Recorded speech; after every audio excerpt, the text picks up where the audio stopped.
Me Sreeja. Welcome to మన ఇంటి things. ఇవాళ వీడియోలో రెసిపీ వచ్చేసి ఫిష్ పులుసు అండి. అదే విధంగా ప్రిపేర్ చేసుకోవాలని చూపిస్తాను. అలాగే పులుసు చేయరాని వాళ్ళు కూడా ఎంతో ఈజీగా చేసే విధంగా నేను చూపిస్తానండి.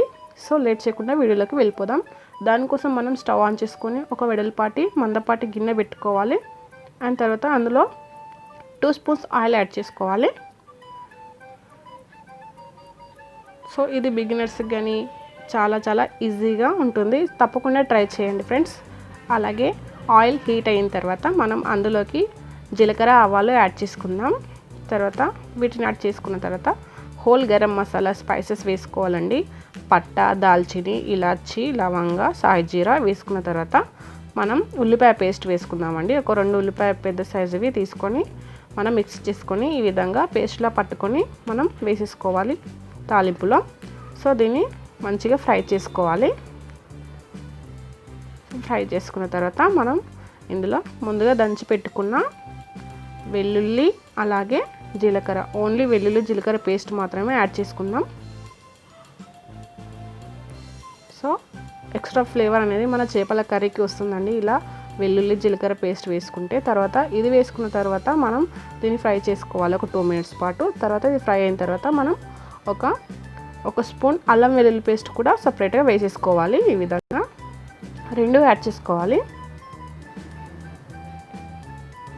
సో దీన్ని కూడా పచ్చివాసన పోయేంత వరకు మనం వేయించుకున్న తర్వాత కొద్దిగా కరివేపాకు రెమ్మలు వేసుకొని కలుపుకోవాలి. తర్వాత ఒక 1/2 స్పూన్ పసుపు దీన్ని కూడా యాడ్ చేసుకొని మొత్తం కలుపుకోవాలి.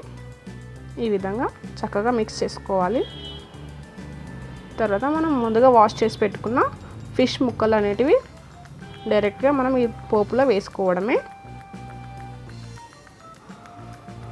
సో ఈ విధంగా వేస్తే ఏంటంటే ముక్కలు అనేటివి కొంచెం క్రిస్పీనెస్గా తయారవుతాయి. మరి అవి డెలికేట్గా ఉంటే పగిలిపోతాయని డౌట్ రావచ్చు, కానీ అలా ఏం అవ్వదండి. ఈ విధంగా చేసి చూడండి, పర్ఫెక్ట్గా మన ఫిష్ పులుసు అనేది వస్తుంది.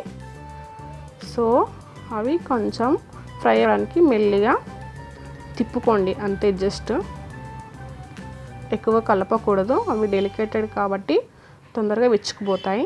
సో నెమ్మదిగా ఈ విధంగా చేసుకున్న తర్వాత ఒక 2 మినిట్స్ మూత పెట్టుకొని మనం ఫ్రై చేసుకుందాం. తర్వాత మూత తీసుకొని మనం ముందుగా ఒక 15 నిమిషాల ముందు నానబెట్టుకున్న చింతపండు రసాన్ని కూడా యాడ్ చేసుకుందాం. పులుపును బట్టి మీరు యాడ్ చేసుకోండి చింతపండు రసం అనేది. సో ఈ విధంగా మొత్తం స్క్వీజ్ చేసుకున్న తర్వాత మీ క్వాంటిటీకి తగ్గట్టు మిగతా రసాన్ని కూడా యాడ్ చేసుకొని తర్వాత ఇలా తిప్పుకోవాలంటే, కలపకూడదండి, జస్ట్ దాన్ని కదిలిస్తే చాలు.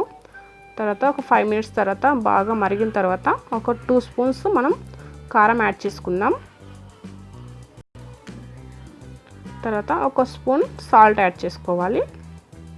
టేస్ట్ని బట్టి యాడ్ చేసుకోండి సాల్ట్. పులుపు కాబట్టి కారం, ఉప్పు కరెక్ట్గా వేస్తేనే సెట్ అవుతుందండి మన పులుసు అనేది. సో దీన్ని కూడా మనం మరిగించుకోవాలి. అలాగే మనం వేయించి పొడి చేసి పెట్టుకున్న జీలకర్ర, మెంతుల పొడి అండి. తర్వాత ఒక స్పూన్ ధనియాల పౌడర్, ఈ మూడింటిని వేసి కొంచెం కలుపుకొని ఇలా మిక్స్ చేసుకోవాలి. తర్వాత ఒక 5 మినిట్స్ మూత పెట్టుకొని మన కన్సిస్టెన్సీ కొంచెం దగ్గర పడే వరకు ఉంచుకోవాలండి. తర్వాత పులుసు కాబట్టి కొంచెం లూజ్గా ఉంటేనే బాగుంటుంది, మరి థిక్గా ఉంటే బాగుండదండి. సో ఫైనల్లీ వేడి చేపల పులుసు రెడీ అండి. సో ఫ్రెండ్స్, మీకు కనుక ఈ వీడియో నచ్చితే లైక్ చేయండి. అలాగే మీ ఫ్రెండ్స్ అండ్ రిలేటివ్స్తో షేర్ చేయండి. మరిన్ని రెసిపీస్ కోసం మన ఇంటి థింగ్స్ని సబ్స్క్రైబ్ చేయండి ఫ్రెండ్స్. పక్కన బెల్ ఐకాన్ కూడా యాక్టివేట్ చేసేసుకోండి. అలా యాక్టివేట్ చేసినట్లయితే నేను ఏ వీడియో అప్లోడ్ చేసినా నోటిఫికేషన్ ఈజీగా మీ వరకు చేరుతుంది.